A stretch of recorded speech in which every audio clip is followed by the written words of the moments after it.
Hey guys, Dr. Ben here. Welcome to a Power Pack Brokerpreneur Byte. Get ready to dive into proven strategies for recruiting top talent, retaining your best agents, and skyrocketing sales in the next 10 minutes. I'm your host, of course, Dr. Ben Spears, along with our real estate guru, Matt Vi. Join us as we unravel the secrets to take your brokerage to new heights. Let's dive in.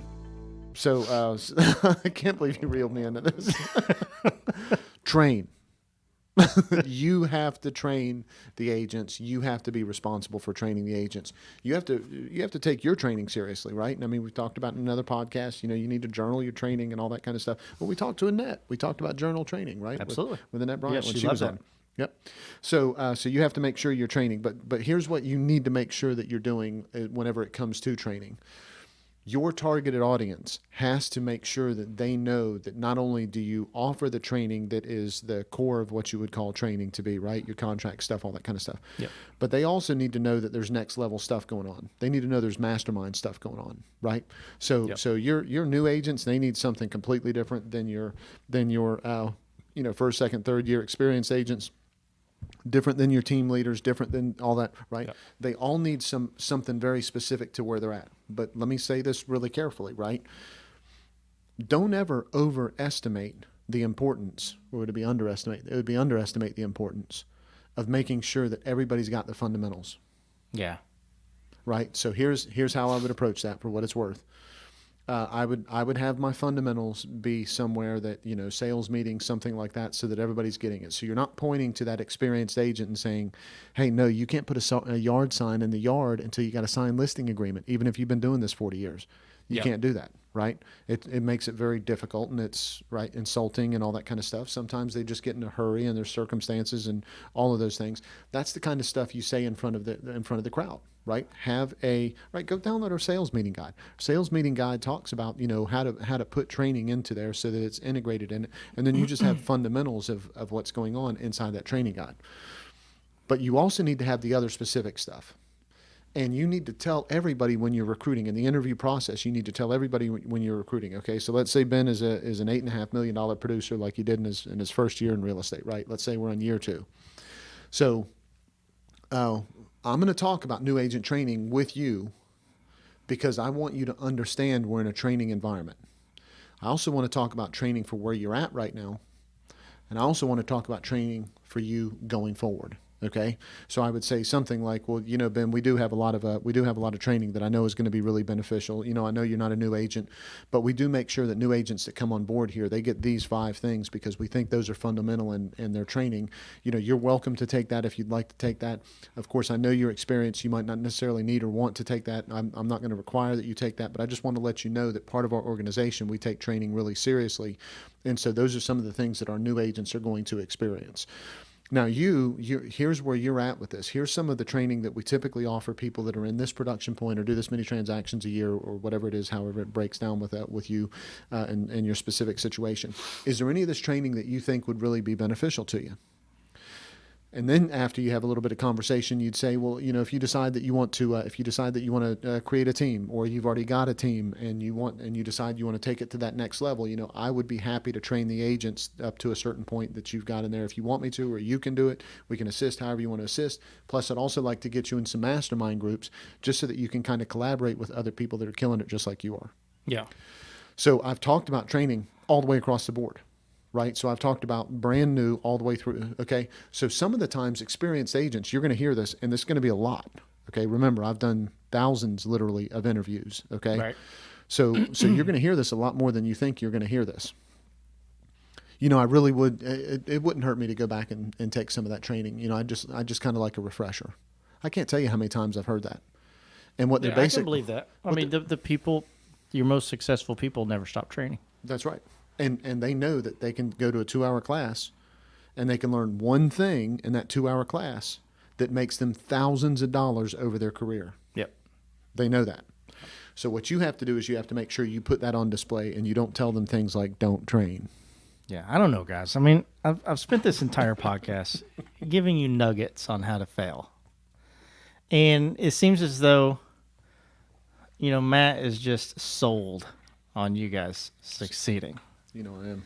And So, we'll see where this takes the podcast, Okay. We'll see. Maybe next time, we'll see. Maybe I could be negative Nelly. Yeah. Yeah. No, you don't know. No, you're not negative Nelly. So guys, just reiterating, of course, we there's a lot of joking going on in this. We talked, 5 ways to make sure that you fail, but let's really recap, really quick those 5 ways actually that cause people to fail, but we really want you to succeed. So let go of some of the process. You don't put all of it on your plate. It's just one of those things where if you can find someone else who can at least do it at 80% the way that you do, it's oftentimes gonna get the job done, right? And it's gonna make you more effective and more efficient. And depending on their skill set, they might end at 110%. Yeah, that's exactly right. Absolutely. So, it's tough for people to look at people and say, man, they're better than I am. Yeah. You know what I mean? Especially competitive people. Sales has a lot of competitive people. That's exactly right. Make sure you have a long-term plan. Don't go into those, 60, 90 day, sprints like, oh, I got to recruit real hard for the next 10 days. And then, take 3 months off, and then, you go through the same thing. Don't just hire the people that you like, right? I think that's part of that long-term plan. Like, you have a goal of what you want your office, you want your culture to look like. Have some diversity. Yeah, exactly. Make sure that your office is diverse and looks like what your plan looks like. Doesn't look like just you looking in a mirror, right? And then, know that, you may have an amazing system, but know that you can always improve. Right? Don't just sit back and say, gosh, don't get, I like to call it being romantically involved with the process. Don't just say, this is the way I've done it for forever, right? I've always just sprinted every 90 days, or, this particular recruiting, system that I use has just smile and dial is the only thing that works. Exactly. Smile and dial is the only thing that works. Adapt, right? Stay on top, stay up to date. That's really what this podcast, and Prospect Boomerang, our company, is really all about. And then lastly, make sure you train your agents. Yeah. There's no replacement for training, right? I don't even know how to expand on that. How do you say make sure you train your agents and that not just makes sense? So let me put one more thing on this, and then we can wrap up. Okay. Look at your office like it's a mutual fund. Okay. A mutual fund means it has a whole bunch of different investments in it. Mm-hmm. Okay. Some of those investments are going to win. Yeah. Some of those investments are not going to win. Yeah. Overall, collaboratively, they're going to win at a higher rate because the risk is spread over your hedge. That's exactly right. Mm-hmm. So when it comes to training, here's one of the things I struggled with early on with training. I like to train, but it always killed me whenever I trained someone and they were good and they had it going on, and then for whatever reason they left and went somewhere else. Yeah. So I had to learn that it was more important to me that they actually had my stamp as a manager of how good they were at what they did. Yeah. And how well trained they were, and how they could stand on their own 2 feet. Because I'm not a feather the nest kind of guy, right? I think we all know that. But I want people, whenever somebody bumps into somebody and they say, "Oh yeah, well he worked at this office with Matt," they're going to go, "No wonder why he knows what he's doing," right? Yeah, that's absolutely how a manager should look at it. Absolutely, and that agent, if they go someplace else, or when they go someplace else, and it's not the same experience, and maybe that production drops or whatever, they're going to remember that. They're going to remember that as well, right? Those are the ones that always come back. Yep, and the other ones and the other thing that you'll run into is that, the other thing that you'll run into is a well-trained agent in the marketplace has a certain sense of pride about them, mm-hmm. right? So they see other agents that are not really doing what they need to be doing in the market and all that kind of stuff, and they're like, I kind of know what I'm doing. I've got people 6 months in the business that understand certain things better than people that have been years and years and years in the business, right? And so now all of a sudden they got a different sense of pride. How do you think that works when it comes to competing on a listing appointment? You think that helps?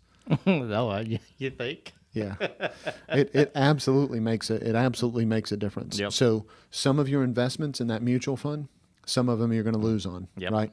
Okay, and it hurts, right? And other ones, right? You're just going to make a little bit of investment and it's just going to overall kill it. But your mutual fund / your office / your company is going to win in the long run because you've hedged that, because you've done the right thing the whole way through. Yeah, you're exactly right.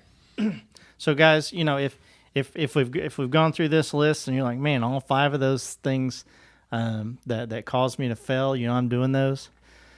From Joe Dirt again, right? Don't go have a wham burger and sit around eating some French fries. Coming back to Joe Dirt. Right? Let's change it.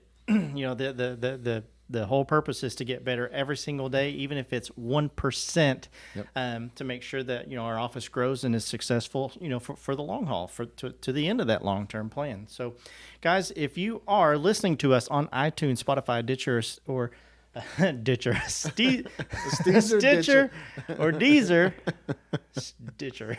That's we need to start that. That's just karma saying, "Hey, you want to fail? I'll show you how to fail." fail." Exactly. Karma's You tried, your six, baby. You were throwing shade all over the place today. Here it comes with Ditcher. Hit the button and subscribe and follow those podcast channels. If you're watching us on YouTube, all of our videos are on YouTube now. Make sure you hit that red button at the bottom and subscribe. Hit that bell right beside of it. That lets you get notified every single time that we put forth a new episode into the interwebs. The podcatosphere. Yeah, the podcatosphere. Yes, that's if it's like catheter. No catheter. Yes, into the podcatosphere. into the ecosphere. We'll just call it the ecosphere. Podcastosphere. Matt mentioned earlier, about the sales guide. I want to make sure you guys have the opportunity to get that. Should you want a copy of our, how to do the perfect sales meeting, just email us and say, hey, can I get that sales meeting? And I'll make sure that we get that to you ASAP. The reason we do things like that is, why do we do that, Matt? Because we just want to be part of the win.